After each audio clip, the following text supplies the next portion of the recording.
What's going on, everyone? Juan Valdez here. I hope you guys are having an excellent day so far. So today in this video, I wanted to cover what products you should actually go after and try to sell right now for Q4. As you guys know, it is the busiest time of the year. And of course, you want to make sure you're actually taking the time to do the right kind of research and you're actually going off of data when you're deciding on what products you're actually going to decide to test around the holiday season. But I put together some things I wanted to kind of cover here. As you guys are following me along, I wanted to have you guys understand how me and my business partner decide on what kind of products we should go after when it comes to Q4, right? Because again, Q4, it's one of the most, or it is actually the busiest time of the year. And so you wanna make sure that you're actually approaching Q4 with the right kind of strategy. So what you can actually do is you can actually take the time to research what kind of products were sold the most of on the Shopify platform last year, right? So one of the things I actually have pulled up here is a graph that came directly from Shopify.com,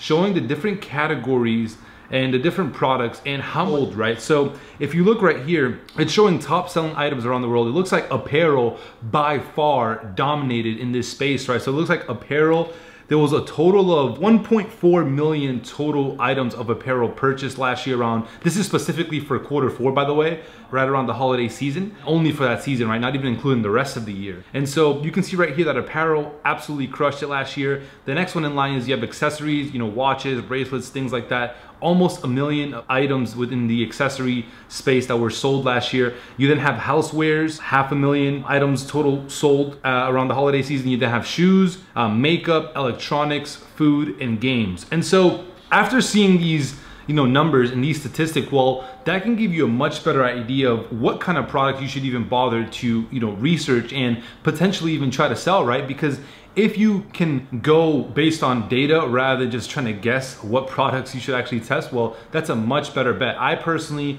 love to go based on research more than anything else, right? I don't like to do too much of like gut instinct or like, I think this will sell. I already made that huge mistake when I first got started in e-commerce. So hopefully for you guys, I'm able to help you guys avoid making that same mistake that I made of, trying to sell things that I'm interested in, right? Because in reality, usually the products that you're interested in aren't gonna be the products that sell almost all the time, right? You guys may have heard that before, and it's true. Even up to date with some of the products that we're selling like right now, honestly, it's products that we're not really interested at all, like absolutely zero interest in it. So that's just part of the game. But again, we're not in the business of selling things that we like. We're in the business of making money, right? Obviously, you guys have been following me and my channel and everything we do because you guys are trying to learn how to make money online, right? How to have your own profitable e-commerce business. After pulling up this graph, actually, once I saw it, I knew it was like a complete game changer because I knew it was gonna help prepare me for the previous year and the holiday season.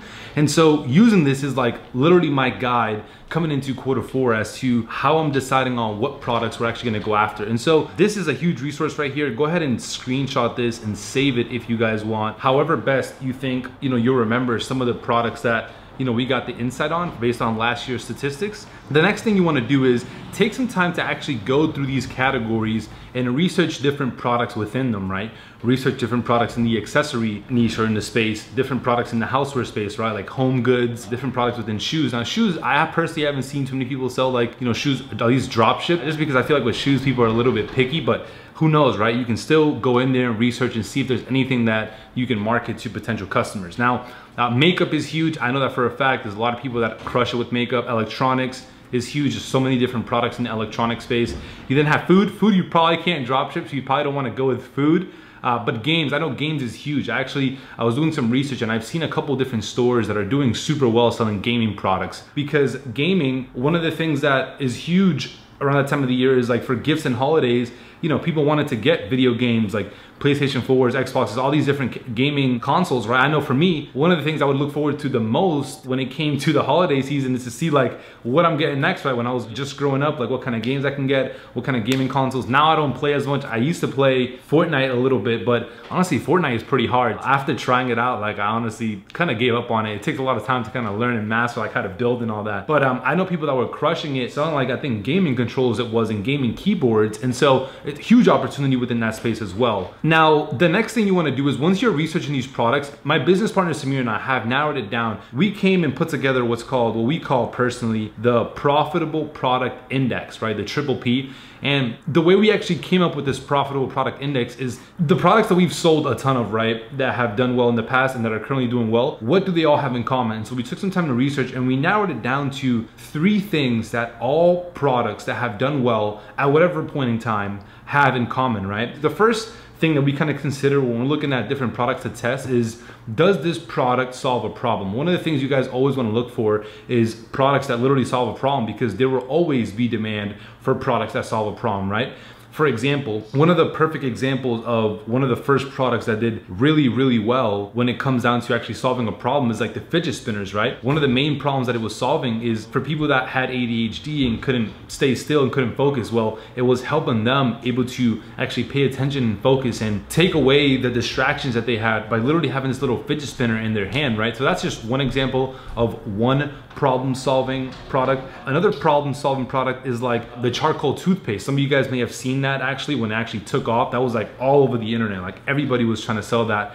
And what does that product solve? Or what problem does that product solve? Well, it helps brighten your teeth. When people represent themselves, they want to be represented in a clean and obviously professional manner. Usually, like, we obviously want to look good, we want our teeth to look good, and so that helps with an insecurity, right? That's exactly what it does. It solves the problem of having that insecurity of not having your teeth be completely white, right? If you have yellow teeth, that helps out. And so that's the first P, right? So when we're thinking about any products, we think about, does this product solve a problem? The next P that we think about is, does this product fall into a specific passion, right? Is there a passion connected to this product? The reason why we look for passionate products is because once you find specific products that people have a strong passion tied to, well, those products are gonna be completely game changer.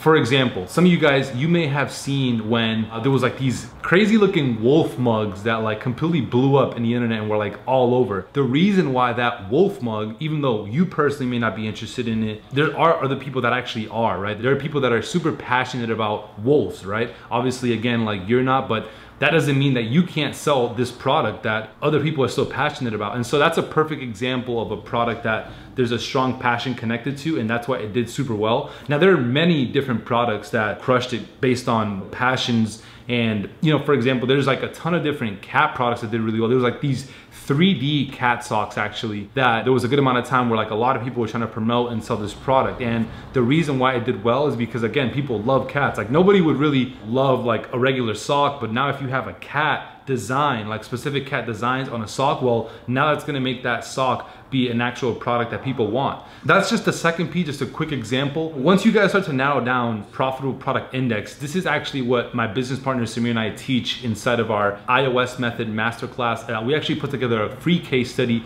showing you guys how we use this actual profitable product index to narrow down products and also use it within your business, right? So there's gonna be a link down below in the description that you guys can check out. It's a completely free case study. It's gonna show you guys how you can use a profitable product index in your business. And I'm telling you guys, it's a game changer. The last P in the profitable product index is it a perishable product, right? Meaning a product that you need more than one of. Once we were doing some thinking, right, there were a lot of different products that did really well, that really took off, and like, you know, a lot of people made a ton of money with, and they were perishable products, right? And for a quick example, the charcoal toothpaste is actually a product. It's actually a unique product in this example because it falls under 2 categories. And there's a great thing about products that fall under 2 or more categories. The reason why the charcoal toothpaste is a perishable product is because you need more than one of the container that the charcoal toothpaste comes in, right? You can't keep your teeth white forever with just one tub of the little thing that the charcoal toothpaste came in, right? You need more than one of. Once you have a perishable product that people are showing tons of interest in, well, that's a great product to actually go after as well, because that means that they automatically need to buy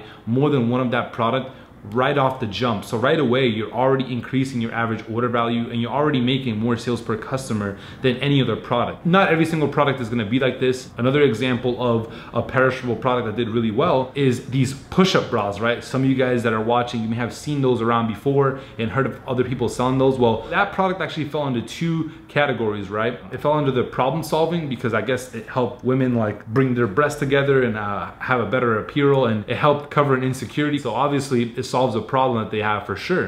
And so that's one, but it's also a perishable product because that product in particular, you can only get 3 to 4 uses, and then after that you need to get a new one, right? Because I guess the adhesive on it runs out. And so that's a perfect product that did really well, because usually when people came in to buy that product, based on what I've seen, they usually came in and bought more than one of all the time. Like I would say on average, the average cart value for this specific product was like 2 to 3, almost every single person that purchased this specific product from almost everybody, right? Because they knew that they would need more than one of this product because they weren't gonna be able to keep using it for long. And so that's the profitable product index, and just a quick understanding, just to have you guys kind of understand how we do product research and how you guys can use the same system that we kind of use to do product research yourselves. We have realized, and if you guys start to think about any product that has done well in the e-commerce and dropshipping space, and you think about, well, did this product solve a problem? Was it a passionate product or was it a perishable product? I guarantee you guys 100%